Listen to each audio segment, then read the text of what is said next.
Soumya sir এবং WBCS মেডিজি যে একটা বিশেষ গুরুত্ব পালন করেছে আমার এই সাকসেসের পেছনে, তার জন্যে ওনাদের অসংখ্য ধন্যবাদ।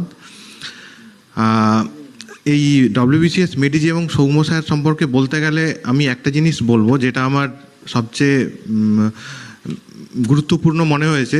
পরীক্ষার দিন, মানে আমার যেদিন ইন্টারভিউ ছিল 7 ডিসেম্বর, সেদিন সকালে স্যার ফোন করেছিলেন।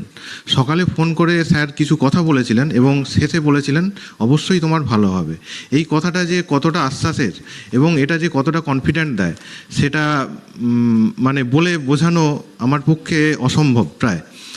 এবং ইন্টারভিউ শেষে স্যার সেদিন রাত্রিবেলায় সম্ভবত 11টার সময়ে আমাকে ফোন করে স্যার পুরো ডিটেলসে, মানে কি জিজ্ঞেস করেছিল এবং কিভাবে আমি তার অ্যান্সার করেছিলাম, সেটা পুরো প্রায় আধ ঘন্টা, এবং আধ ঘন্টা আমার মনে আধ ঘন্টার ওপরে স্যার পুরো ধৈর্য ধরে শুনেছিলেন, শুনে বলেছিলেন খুবই ভালো হয়েছে।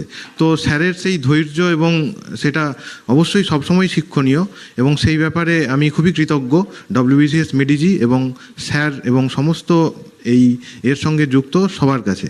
এবং শেষে আমি এখানে উপস্থিত সবাই, সমস্ত কৃতী যারা আছেন তাদের সবাইকে আমি অভিনন্দন জানাই।